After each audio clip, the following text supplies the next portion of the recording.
Alors, on peut constater actuellement qu'il y a beaucoup de couples anxieux-évitants qui se forment. C'est d'ailleurs pour ça qu'on en parle autant.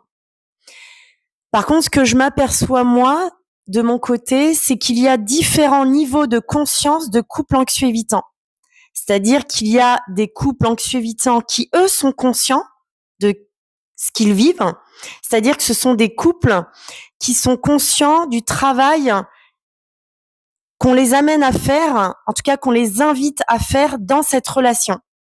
Mais on a toute une partie de couples anxieux-évitants qui, eux, ne sont pas forcément conscients ou peut-être un peu.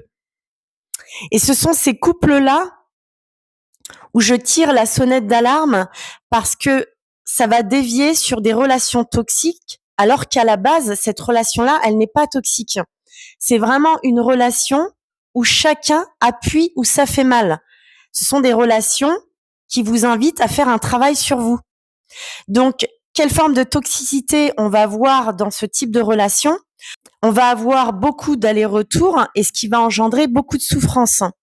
Et on va aussi avoir des relations qui vont dévier sur de la relation triangulaire.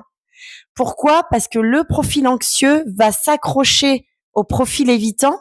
Lui, l'évitant ne va pas supporter d'être autant envahi. Et donc, à ce moment-là, le profil évitant va préférer se mettre dans une autre relation dans laquelle ce sera plus confortable pour lui. Et là, si l'anxieux reste dans les alentours, ça forme une relation triangulaire.